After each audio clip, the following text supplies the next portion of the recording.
हरे कृष्ण. आपण चालू करूया का? 2:30 वाजून 5 मिनिटं झाली. मी मंगलाचरण म्हणते, मग आपण सुरू करूया. हरे कृष्ण. ओम अज्ञानतिमिरान्धस्य ज्ञानाञ्जनशलाकया चक्षुरुन्मिलितं येन तस्मै श्रीगुरवे नमः. श्रीचैतन्यमनोभीष्टं स्थापितं येन भूतले स्वयं रूप गदामह्यं ददाति स्वपदान्तिकम्. नम ॐ विष्णुपादाय कृष्णपृष्ठाय भूतले श्रीमते भक्तिवेदान्त स्वामिन् इति नामिने. नमस्ते सारस्वते देवे गौरवाणी प्रचारिणे निर्विशेष शून्यवादी पाश्चातदेशतारिणे. हे कृष्णा करुणा सिन्धु दीनबन्धु जगत्पते गोपेश गोपिका कान्त राधाकान्त नमोऽस्तुते. तप्त काञ्चन गौराङ्गी राधे वृन्दावनेश्वरी वृषभानुसुते देवी प्रणमामि हरिप्रिये. जय श्री कृष्ण चैतन्य प्रभु नित्यानंद श्री अद्वैत गदाधर श्रीवासादि गौर भक्तवृंद. हरे कृष्ण कृष्ण कृष्ण हरे हरे हरे राम राम राम हरे हरे. हरे कृष्ण.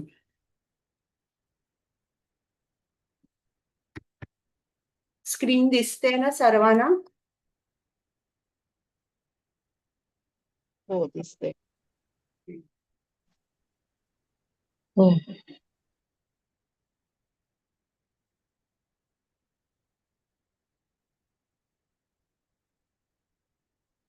आता आज खरं म्हणजे आपल्याला 16वा जो अध्याय आहे तो वाचायचा होता, पण वाचन मी काय करीन, वीक मध्ये घेईन, म्हणजे सोमवार मंगळवार, मग 16 आणि 17वा अध्याय जो आहे तो आपल्याला एकत्र सलग असा वाचता येईल. कारण आता रविवारी म्हणजे मला बरं पडतं, गौरीला सांभाळायला घरी माझी सून असते, त्याच्यामुळे मग हे टॉपिक शिकवायला मला बरं पडतं. आणि उद्या सुद्धा मग वर्ग, आता भावभक्ती परत मोठा आहे, मला वाटतं उद्या सुद्धा मी 2:30 ते 2:15 वगैरे असा घेईन. हं? तर आता आपण भावभक्ती मध्ये 17 आणि 18 चॅप्टर जे आहे ते भावभक्तीवर आहे, आणि 19वा चॅप्टर आहे तो प्रेमभक्ती. श्री श्री राधा गोविंदांना आपण साष्टांग नमस्कार करून त्यांचे आशीर्वाद घेऊन हे अध्ययन सुरू करूया. त्याचप्रमाणे शिल प्रभुपाद ज्यांनी आपल्याला अगदी सोप्या शब्दात इतकं काही खोल तत्वज्ञान समजावून सांगितलंय, त्यांचे आशीर्वाद घेऊन त्यांना दंडवत प्रणाम करून आपलं अध्ययन सुरू करूया. नामानिष्ठ प्रभूजी ज्यांनी हा उपक्रम चालू केला आणि प्रेमा माताजी ज्यांनी मला ट्रेनिंग दिला, त्या दोघांनाही सादर प्रणाम. त्यांच्याशिवाय मी इकडे बसू शकले नसते, बोलू शकले नसते, आणि कदाचित हे ज्ञान आपल्यापर्यंत पोचूही शकलं नसतं. कारण आपण टेम्पलमध्ये जाऊन ते लेक्चर्स ऐकायचे, आणि मग आपण आपल्याला थोडं थोडं काहीतरी लक्षात आलं असतं. म्हणजे टेम्पलला जाणं घरातून हे प्रत्येकाला आपल्याला शक्य झालं नसतं. म्हणून त्यांनी हा हा जो उपक्रम चालू केलेला आहे खरोखर दिव्य आहे. आता हे पहिल्यामध्ये फक्त त्यांनी सांगितलंय की काय काय आपण केलेलं आहे वेगवेगळ्या अध्यायामध्ये. ते इकडे मी जास्त जात नाही खोलात.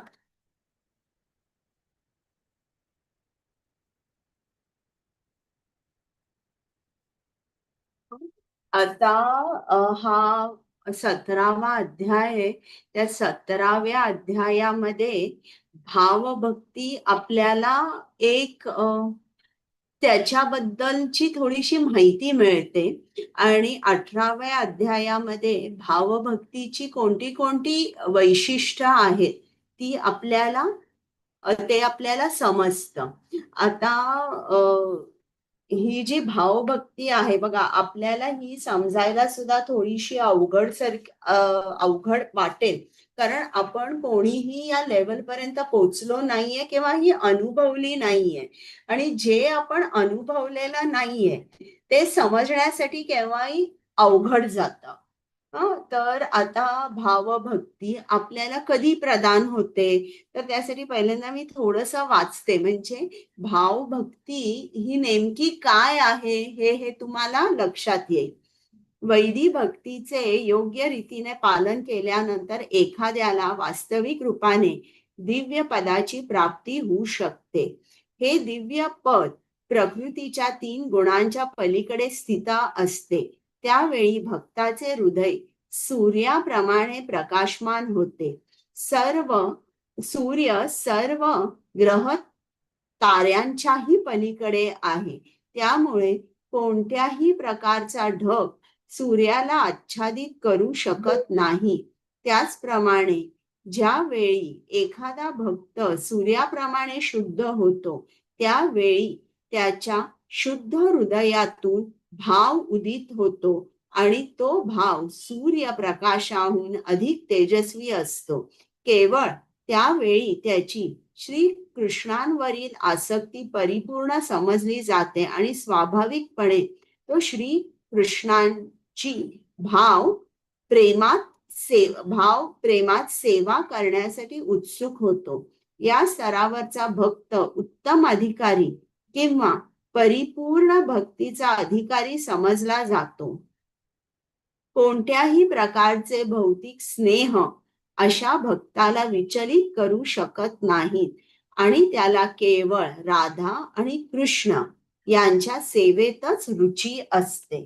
बघा आता चैतन्य महाप्रभूंचं एक नाव गौरहरी असंही आहे. तर आता हे जे नाव आहे गौर म्हणजे आपण म्हणतो की ज्यांचा रंग गोरा असतो किंवा इकडे गौरचा अर्थ ज्यांचं कॉम्प्लेक्शन गोल्डन असतं किंवा ग्लोईंग कॉम्प्लेक्शन.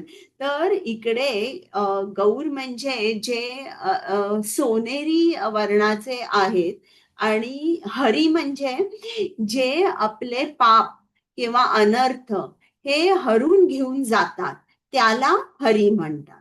तर गौर हरी म्हणजे जो त्याच्या भक्तांचे सगळे पाप आणि सगळी अनर्थ हरून घेऊन जातो.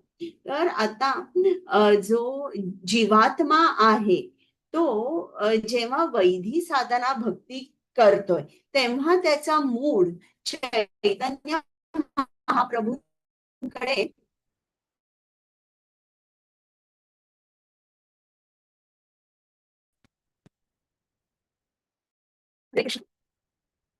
आवाज जरा हे ब्रेक झाला का?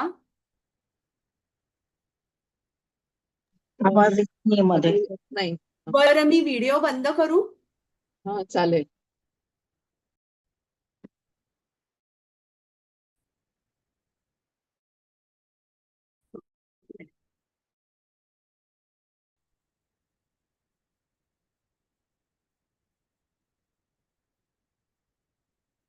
आता येतोय का आवाज? हो आता हरे येतोय. कृष्ण. हो आला. आला ना? चालेल. बरं, आता जो जीवात्मा आहे तो चैतन्य महाप्रभून प्रति त्याचा भाव काय असतो?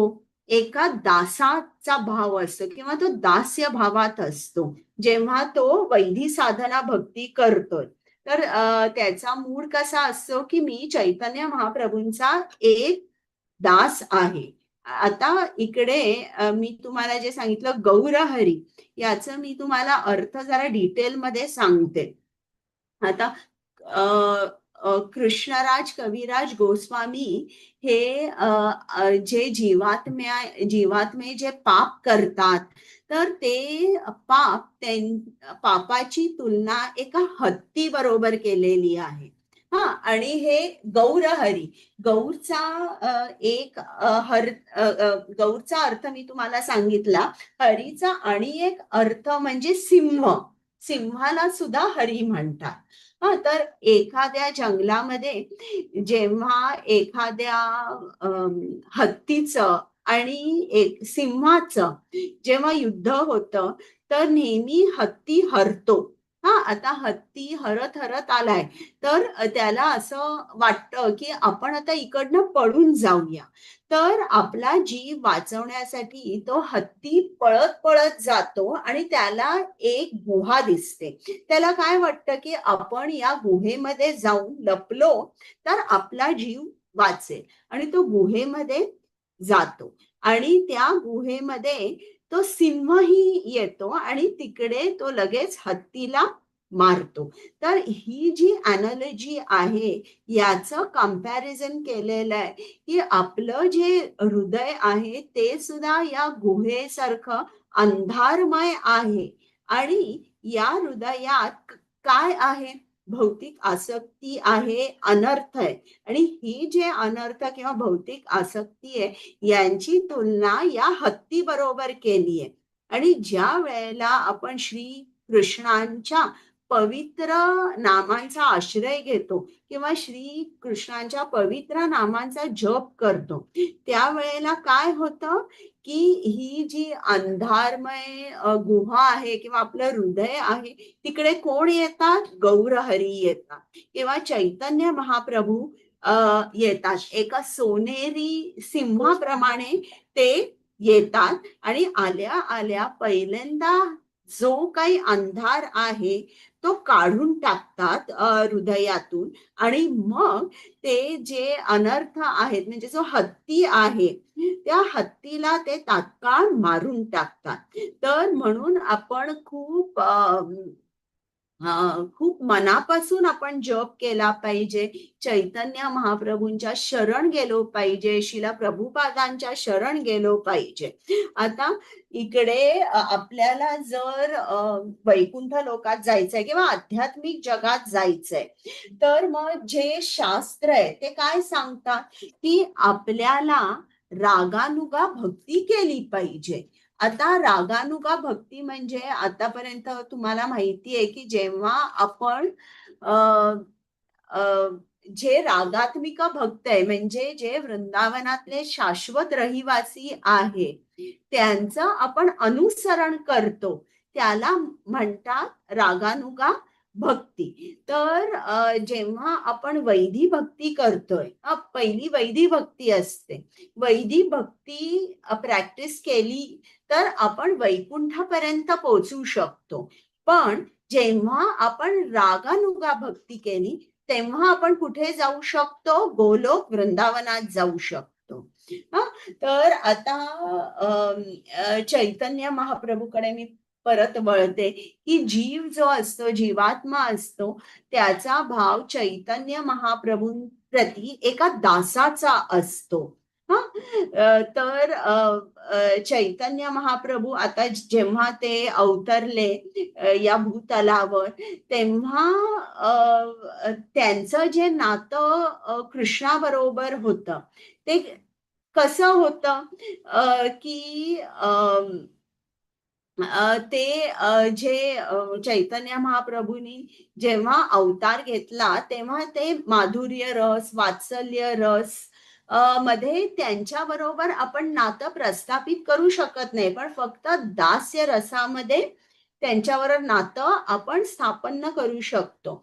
आता शिला प्रभुपाद काय सांगतात आपल्याला की we have to maintain a respectful distance and a respectful mood towards a spiritual master. जर आपण खूप जवळ गेलो तर मग कदाचित आपण कळत न कळत सेवा अपराध किंवा वैष्णव अपराध करू शकतो. म्हणून इकडे श्रीला प्रभुपाद सांगतात की we need to maintain a respectful distance.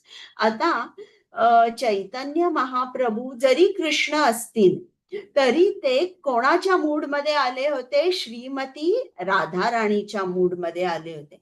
आणि श्रीमती राधाराणीच्या मूड मध्ये जेव्हा ते आले होते तेव्हा त्यांचं नातं कृष्णाबरोबर कुठल्या रसात होतं? माधुर्य रसामध्ये होतं.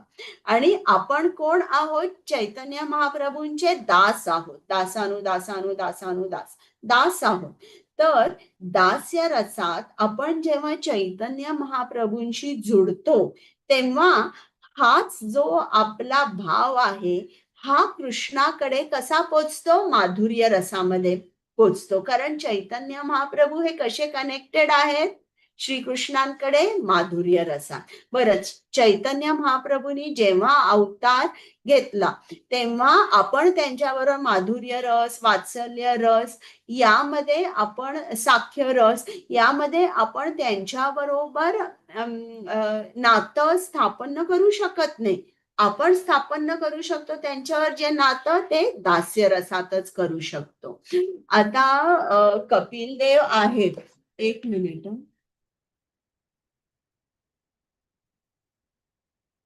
हॅलो.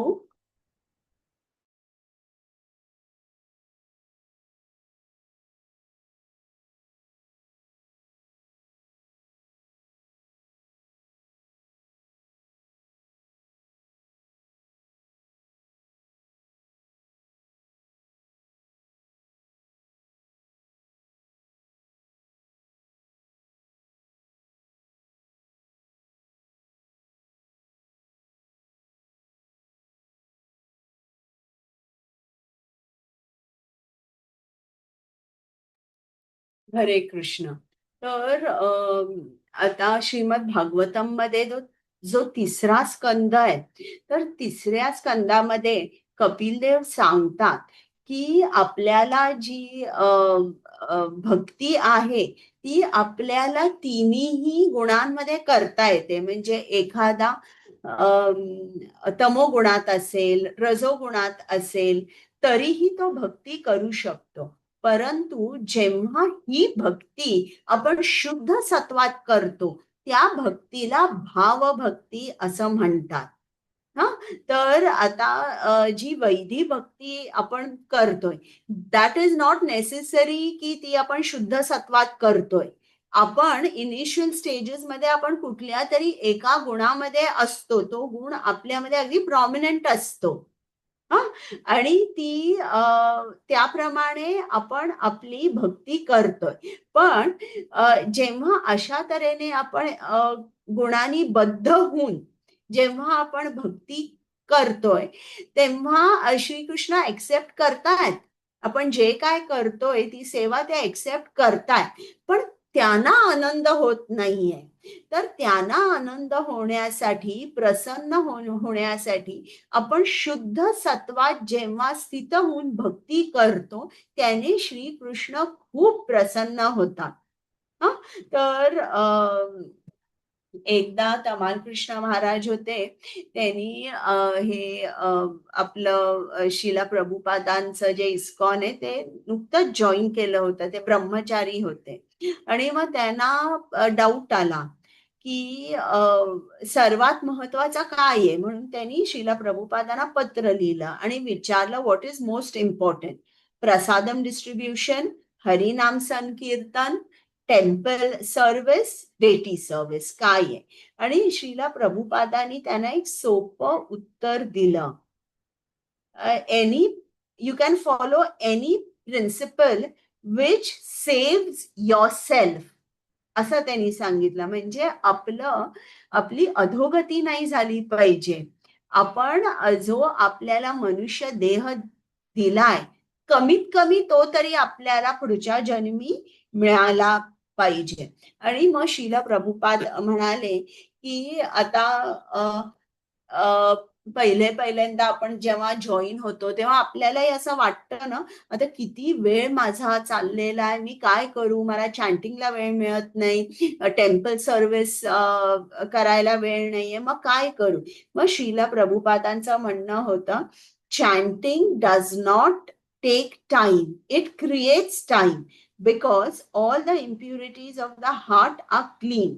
आता बघा, पेन्सिल शार्पन जेव्हा करतो तेव्हा आपल्याला थोडा वेळ लागतो पेन्सिल शार्पन करायला, पण एकदा त्या शार्पन्ड पेन्सिलनी जेव्हा आपण लिहितो तेव्हा किती भरभर भरभर आपल्याला लिहायला येतं.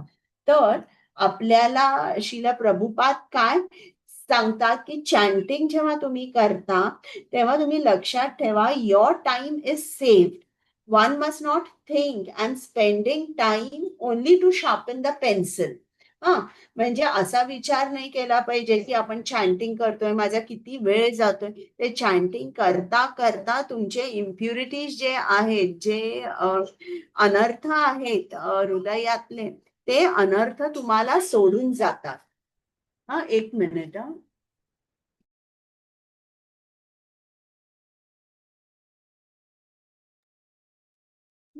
तर आपल्याला लक्षात ठेवलं पाहिजे की चॅन्टिंगनी काय होतंय, आपला प्रोग्रेस खूप रॅपिडली होतोय. आता जी पुढच्या 19वा अध्याय जो आहे, जो शेवटचा आहे, त्यात प्रेमभक्तीबद्दल दिलेला आहे आणि त्याची तुलना इकडे भावभक्तीमध्ये सुद्धा दिलेली आहे.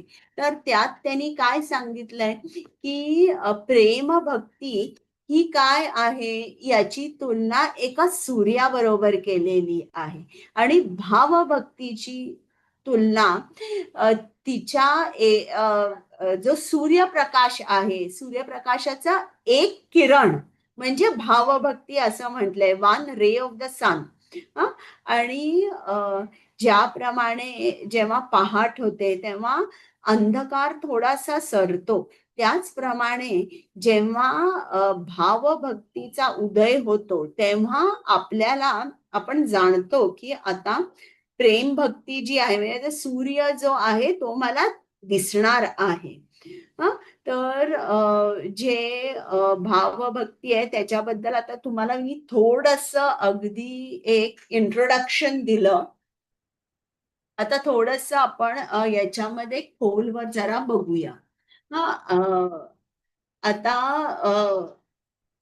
ते तुम्हाला भक्तीच्या ज्या 9 पायऱ्या आहेत त्या माहिती आहेत का? मला कोण सांगू शकेल भक्तीच्या 9 पायऱ्या? ते नवविध भक्ती माताजी. नवविधा भक्ती नाही, श्रवणम कीर्तनम नाही, ती नवविधा 9 प्रकारची भक्ती झाली ती. पण मी तुम्हाला भक्तीच्या 9 पायऱ्या विचारते. भक्तीमध्ये जर तुम्हाला प्रोग्रेस करायचा आहे तर ग्रॅज्युअली तो प्रोग्रेस कसा होतो? कोण सांगू शकेल?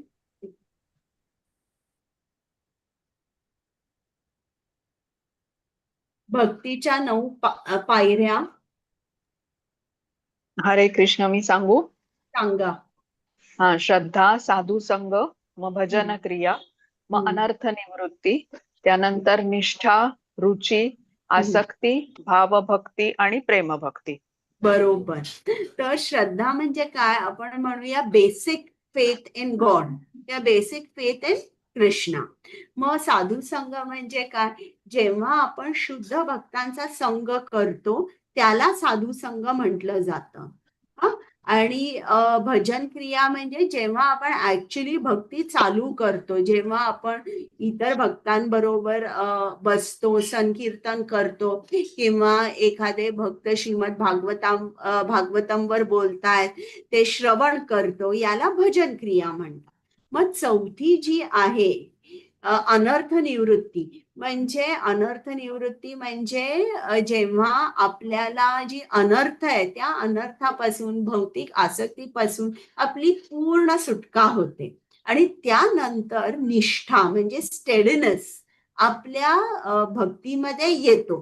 तोपर्यंत कसं असतं, वर खाली, कधीतरी आपल्याला वाटतं आपली भक्ती खूप चांगली चालली आहे, कधीतरी आपण एकदम खाली घसरलेलो असतो. असं. तर निष्ठा या लेवलला आल्यानंतरच आपल्याला जी भावभक्ती आपल्यामध्ये आहे ती जागृत होऊ शकते. मग त्याच्यानंतर रुची म्हणजे हायर टेस्ट. हा, मग त्याच्यानंतर आसक्ती म्हणजे आपण जी श्रीकृष्णांची सेवा करतोय त्या सेवेकडे किंवा श्रीकृष्णांकडे आपण खूप अटॅच्ड असतो. आणि मग भाव म्हणजे इकडे आपण कृष्ण प्रेमाचा थोडा अनुभव आपल्याला मिळतो. आणि प्रेमभक्ती म्हणजे कृष्णांचं प्रेम जे आहे ते आपल्याला मिळतं. आता जे चौथं आहे अनर्थ निवृत्ती म्हणजे आता तुम्ही मला सांगाल काम क्रोध लोभ जे 6 अनर्थ आहेत त्याच्यापासून आपल्याला सुटका जेव्हा मिळते तेव्हा ही पायरी आपण क्रॉस करतो. पण अनर्थ निवृत्ती ब्रॉडली स्पीकिंग म्हणजे की कुठलीही भौतिक इच्छा ज्याचं श्रीकृष्णाकडे काही संबंध नाहीये याला सुद्धा अनर्थ निवृत्ती म्हणतात.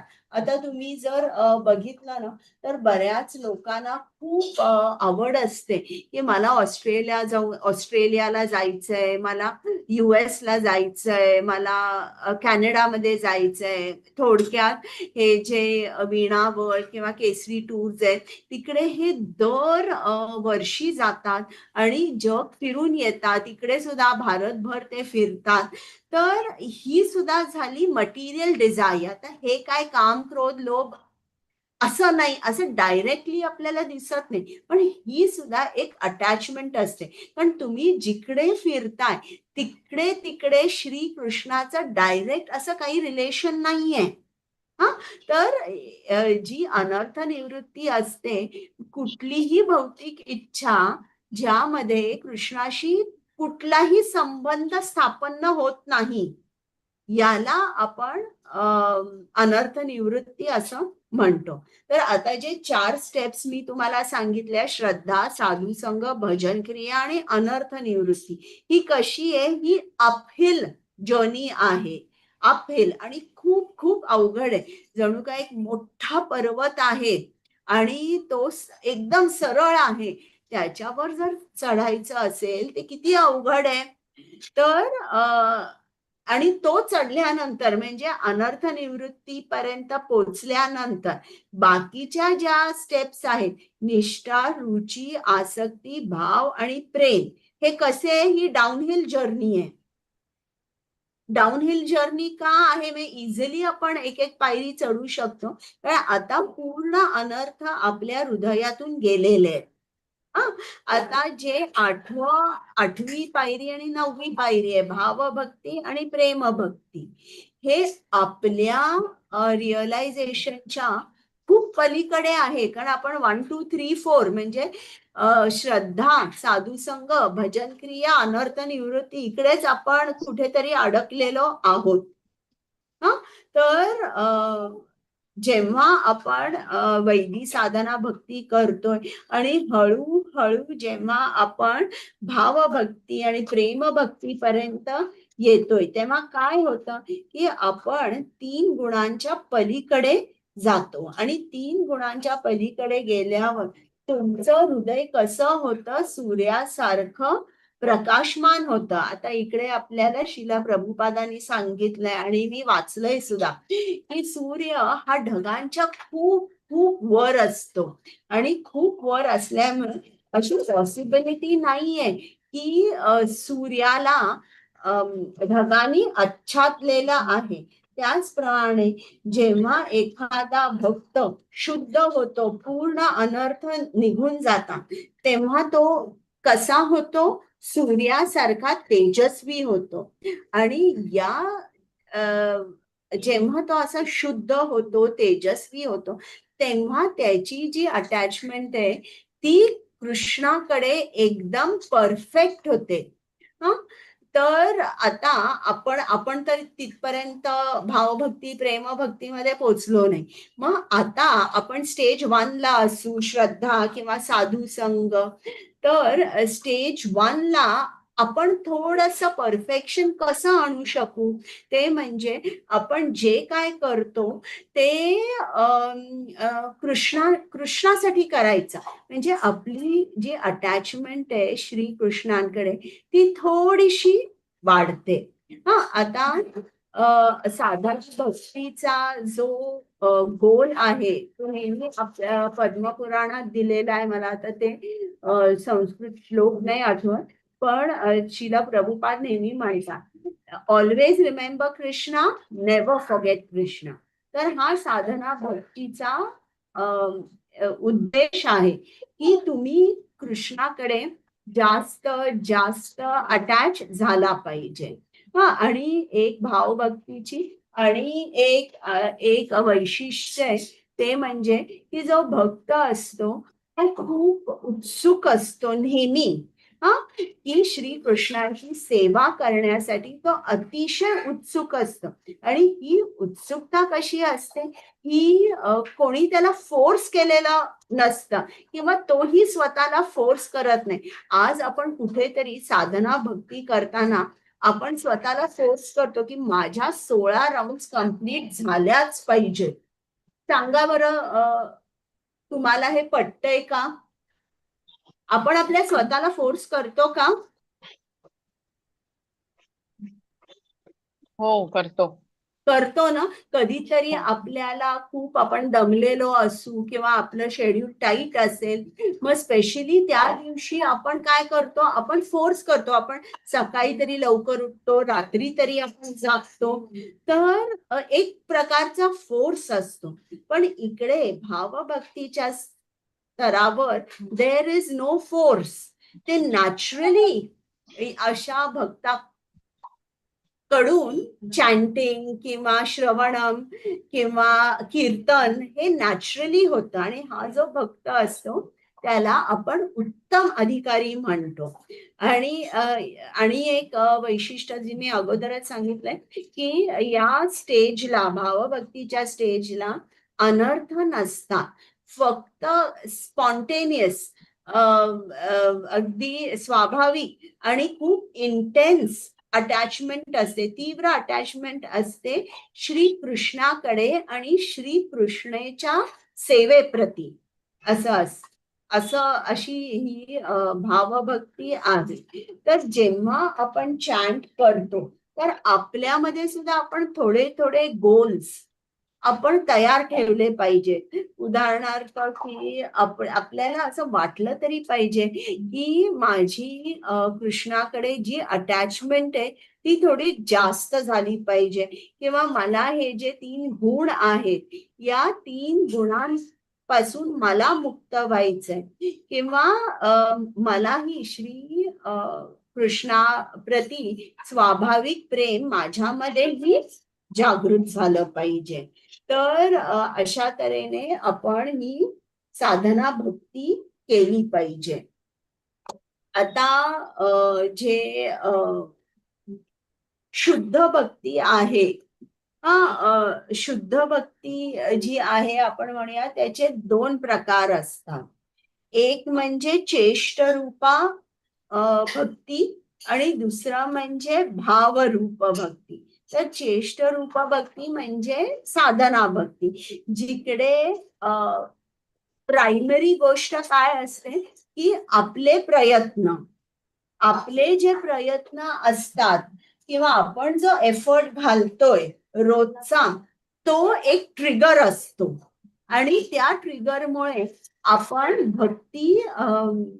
भक्ती सेवा जी आहे ती आपण करू शकतो. आता जी भावरूप भक्ती आहे, भावरूप भक्तीमध्ये काय असतं की जी भक्ती सेवा आपण करतोय त्याचा ट्रिगर असतो म्हणजे इमोशन्स, किंवा इमोशन्स किंवा फिलिंग हा ट्रिगर असतो. आता हे मी तुम्हाला व्यवस्थित समजावून सांगीन, पण ते समजून सांगण्याच्या अगोदर आता चेष्टरूप म्हणजे आपण त्याला एक्झिक्युटिव्ह म्हणू शकतो आणि भावरूप भक्ती जी आहे त्याला आपण इफेक्टिव्ह म्हणू शकतो.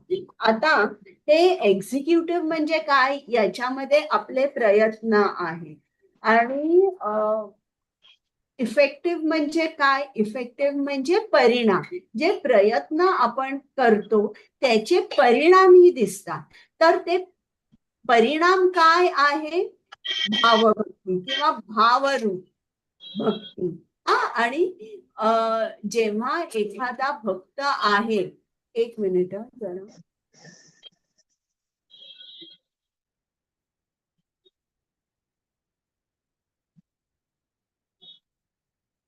हरे कृष्ण. तर आता जेव्हा आपण चेष्टरूप भक्ती करतोय, चेष्टरूप भक्ती करतोय, त्यावेळेला जो भक्त आहे तो काय करतोय? रेग्युलेटेड साधना भक्ती करतोय. तो साधना भक्तीचे सगळे जे अंग आहेत ते व्यवस्थित पार पाडतोय. आणि मग इफेक्ट काय होतोय की त्याला कृष्णाबद्दल प्रेम वाटतंय. म्हणजे त्याचे जे इमोशन्स आहेत, कृष्णाप्रतीचं जे प्रेम आहे ते त्याच्या हृदयात अंकुरत. आता यशोदा माता, यशोदा माता ही जाणते की मी अशी कृष्णांची आई आहे आणि तिला इतकं प्रेम आहे, इतकं प्रेम आहे की तिला श्री कृष्णांसाठी लोणी करायचंय. तर पहिली गोष्ट तिच्यामध्ये इमोशन जागृत झाली, म्हणजे प्रेम जागृत झालं. आणि मग ऍक्शन आली ना, मग तिने लोणी करायला घेतलं. पण आपली एकदम रिव्हर्स केस आहे. म्हणजे आपण काय करतो? आपण पहिल्यांदा लोणी करतो, ते कृष्णाला अर्पण करतो, so that we can fall in love with Krishna. म्हणजे हे जे भौतिक जग आहे त्यामध्ये function of the mind is thinking, feeling and willing. हे ना मला जरा मराठीमध्ये एकदम छान समजवायला येत नाही, म्हणून मी थोडं थोडं इंग्लिश बोलते. Function of the mind is thinking, feeling and willing. आपण काय करतो? We think first. त्याच्यानंतर काय येते? Engagement in any activity. आणि लास्टला काय येतं? फिलिंग, म्हणजे आनंद होतो किंवा दुःख होतं, हे नंतर लास्ट. आता हे होतं भौतिक जगात. Thinking, willing, feeling. आता आध्यात्मिक जगात काय होतं? फर्स्ट पहिल्यांदा फिलिंग येतं आणि मग ऍक्शन येते. म्हणजे हृदयामध्ये श्री कृष्णांच्या प्रती अतिशय प्रेम दाटून येतं. आणि हे जे इमोशन्स, ही जी इमोशन्स आहेत त्यांनी काय होते? ऍक्शन ट्रिगर होते. सो हे जे इमोशन आहे, ही भावभक्तीचं हे एक वैशिष्ट्य आहे. आणि याला इफेक्टिव्ह म्हटलंय. म्हणजे हा रिझल्ट आहे. कशाचा रिझल्ट आहे? एक्झिक्युटिव्ह, म्हणजे जे आपण प्रयत्न केलेले that result has to show up. म्हणजे मी तुम्हाला गेल्या खेपेलाही सांगितलं होतं, एकदा तुम्ही कृष्ण भावानेच आला, the only way is perfection. तुम्हाला शेवटी परफेक्शन मिळणारच आहे. जर तुम्ही ऑप्ट आउट झाला तरच तुम्ही या प्रक्रियेतून बाहेर पडता आणि तुम्हाला परफेक्शन मिळणार नाही. But the only way out is perfection. आता मी जरासं बघते या पुस्तकामध्ये, वाचायचं होतं मला.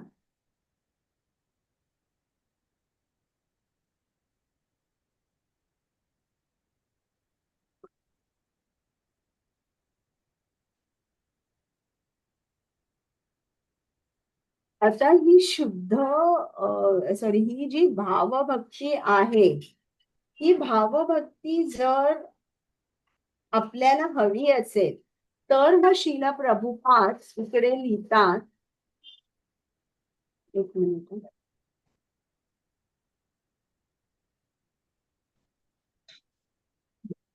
बरं, मी आता फक्त लिहिते. भक्तिमय सेवेच्या सिद्ध अवस्थेला भाव म्हणतात. या संबंधात तंत्रशास्त्रांमध्ये असे म्हटले आहे की भाव ही शुद्ध भगवत प्रेमाची प्रथम अवस्था असते आणि यामध्ये अश्रुपात तथा अंग पुलकित होणे या प्रकारची लक्षणे दिसून येतात. ही लक्षणे नेहमीच प्रकट होतात असे नाही, तर कधी कधी दिसून येतात.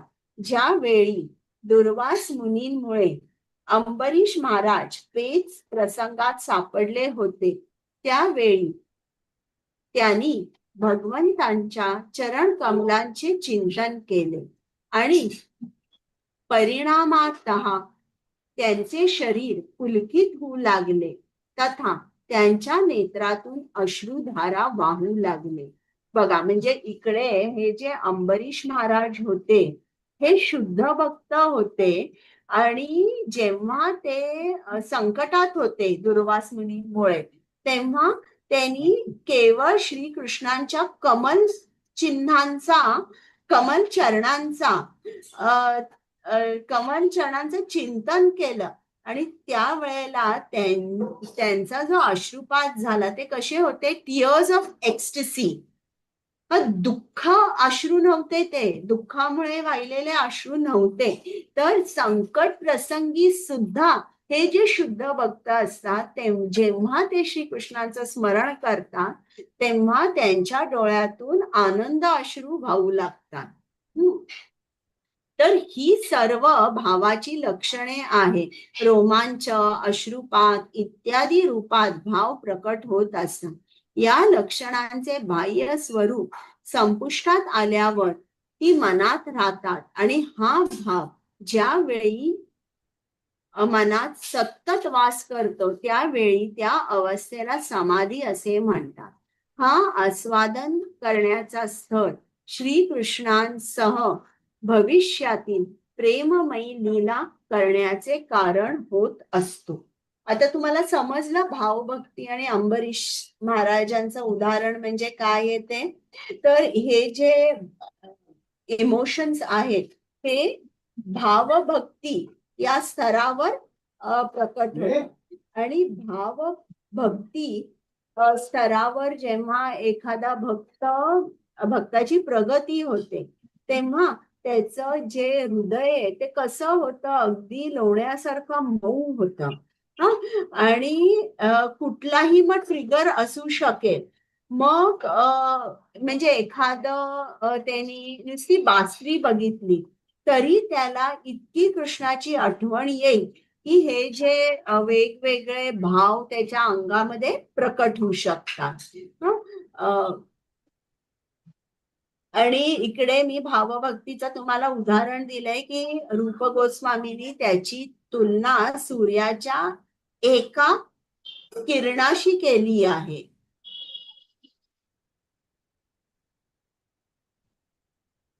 तर एक तुम्हाला लक्षात आलं असेल की भावभक्ती ही शुद्ध सत्व स्तरावर जेव्हा आपण जातो तेव्हाच आपण ती एक्सपिरियन्स करू शकतो. म्हणजे इवन सत्वगुणामध्ये आपण भक्ती केली तरी सुद्धा तेव्हा तिकडे भावभक्ती पर्यंत आपण पोचू शकत नाही. आता जेव्हा आपण भावभक्ती या मी तुम्हाला म्हटलं की ते शुद्ध सत्व स्तरावर आपल्याला भावभक्ती मिळते. आणि आता मी तुम्हाला जे सत्वगुण आहे ना, सत्वगुणामध्ये दोन त्याची वैशिष्ट्य, एक म्हणजे तो त्या माणसाला ज्ञान असतं आणि ज्ञानात असल्यामुळे तो पापकर्म करत नाही आणि त्याला एक प्रकारचा आनंद असतो, नॉलेज अँड हॅपीनेस. म्हणजे जीवात्मा is bound by knowledge and happiness. तर आता हे जे हा जो आनंद आहे ना, हा सुद्धा हॅपीनेस सत्वगुणातला हा मटेरियल हॅपीनेस असतो. तर ज्याप्रमाणे मी तुम्हाला सांगितलं की सत्व गुणाचे हे दोन वैशिष्ट्य आहेत, त्याचप्रमाणे शुद्ध सत्वाचे सुद्धा दोन वैशिष्ट्य, ते म्हणजे ज्ञान आणि हा आता जो आनंद आहे तो कुठला आनंद असतो? आध्यात्मिक आनंद किंवा स्पिरिच्युअल प्लेजर. तर जेव्हा एखादं बीज असतं, तर बीजला ते जे बीज अंकुरायला किंवा त्याच्यातून एखादं झाड किंवा एक जे प्लांट आहे ते वर येण्यासाठी काय लागतं? की एक सूर्यप्रकाश आणि थोडीशी ऊब या बीजाला लागते, मगच त्याचं झाडामध्ये रूपांतर होतं. त्याचप्रमाणे जी प्रेमभक्ती आहे, ही प्रेमभक्ती म्हणजे आता एक बीज आहे जे आपल्या हृदयामध्ये डॉर्मंट स्थितीमध्ये आहे. आणि ज्याप्रमाणे एखाद्या बीजाला सूर्यप्रकाश आणि ऊब लागते वाढायला, त्याचप्रमाणे हे जे बीज आहे आपल्या हृदयातलं, त्याची वाढ केव्हा होते? जेव्हा श्री कृष्णांचीच जी आल्हादिनी शक्ती आहे ती त्याला स्पर्श जेव्हा करते, तेव्हाच हे बीज वाढू शकतं. पण ही जी शक्ती आहे लादिनी शक्ती, त्याला आता आपण इकडे ट्रान्सलेट करू शकू की ती म्हणजे श्रीमती राधाराणींची कृपा जेव्हा आपल्यावर होते तेव्हा हे बीज अंकुरतं. आता ल्हादिनी शक्ती जी आहे तिची जी कृपा आहे ती आपल्यापर्यंत कशी पोचू शकते? ती म्हणजे जेव्हा आपले आध्यात्मिक गुरु आहेत, परंपरेतले गुरु आहेत, हे जे गुरु आहेत जेव्हा ते आपल्याला, आपण त्यांना प्रसन्न करतो, त्यांनी सांगितल्याप्रमाणे आपण त्यांचे सगळे आदेश पाळतो, मग त्या वेळेला काय, हे बीज हे अंकुरतं. तर जेव्हा आपण भक्तिमय प्रेममयी भक्ती सेवा करतो तेव्हा ही ल्हादिनी शक्तीची आपण म्हणूया एक पोटेन्शियल एनर्जी असते. आणि ज्या एनर्जीमुळे आणि आपल्याला कृपा मिळते आणि या कृपेमुळे हे जे बीज आहे हे अंकुरतं. जेव्हा एखादा भक्त असतो आणि तो खूप उत्सुक असतो की मला श्री कृष्णांची भक्ती करायची आहे, मला त्यांची सेवा करायची आहे, तेव्हा हे जे शुद्ध सत्व आहे, शुद्ध सत्व शक्ती आहे, ही त्याच्या हृदयामध्ये जाते through the mercy of a pure devotee. म्हणजे एखादा शुद्ध भक्त त्याच्यावर कृपा करतो आणि मग काय होतं, ही जी त्याच्या हृदयामध्ये जे डॉर्मंट बीज आहे प्रेमभक्तीचं, हे हळूहळू अंकुरतं. बरं, मला तुम्हाला विचारायचं आहे की तुम्हाला समजतंय का मी काय बोलते ते?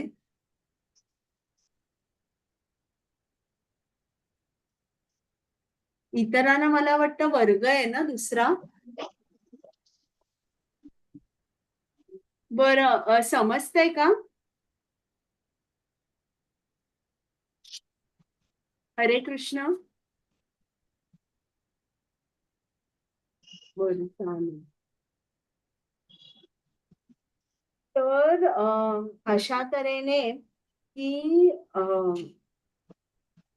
ही जी राधाराणींची कृपा आहे, या कृपेमुळे हे जे बीज आहे हे बीज अंकुरतं आणि म्हणजे प्रेमभक्तीचं बीज अंकुरतं. अशा तऱ्हेने आपल्याला प्रेमभक्ती मिळू शकते.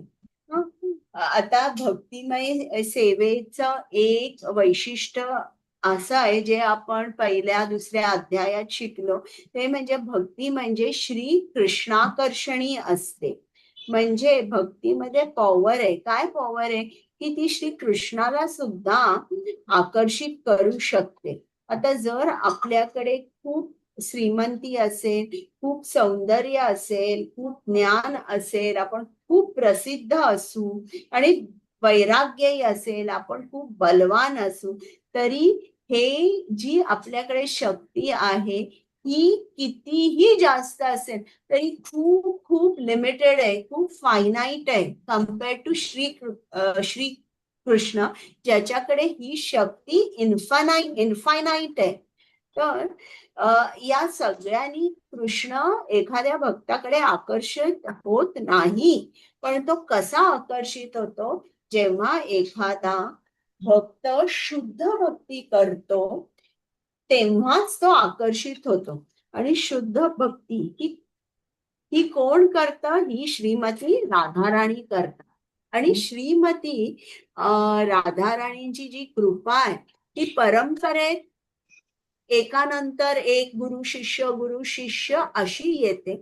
आणि अशा तऱ्हेने श्रीमती राधाराणींची कृपा एखाद्या भक्ताच्या हृदयामध्ये स्थित होते. आणि ही जी कृपा आहे त्याला आपण ल्हादिनी शक्ती म्हणतो किंवा प्युअर लव्ह म्हणतो. आणि मग श्री कृष्णासाठी जी भक्ती आहे, जी प्रेम भक्ती आहे ती जागृत होऊ शकते. आता फक्त थोडस म्हणून मी संपवते की भावभक्ती म्हणजे एक तऱ्हेची प्रेम भक्ती आहे, पण ही बडिंग स्टेज मध्ये आहे किंवा ही प्रिलिमिनरी आहे. हा. आणि प्रेम भक्ती आहे ती आपण म्हणू शकू इज द रायपेंड स्टेज ऑफ भावा असं. किंवा प्रेम भक्ती म्हणजे साक्षात सूर्य आणि सूर्याचं एक किरण म्हणजे भावभक्ती. तर सूर्य आणि सूर्याचे किरण आपण जर बघितलं तर ते क्वालिटेटिव्हली एकसारखे असतात, पण क्वांटिटी मध्ये खूप डिस्टिंक्शन आहे किंवा त्यांच्या इंटेन्सिटी, हीट लाईटच्या इंटेन्सिटी मध्ये एका किरणामध्ये आणि सूर्यामध्ये खूप फरक आहे. तर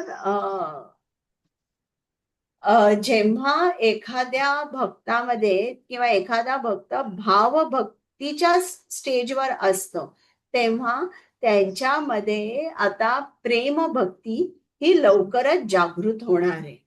बरं, आता तुम्हाला काही प्रश्न आहेत का?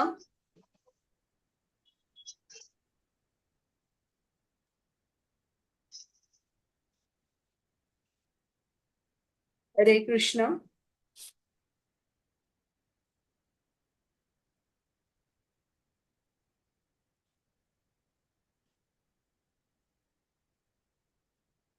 प्रश्न आहेत?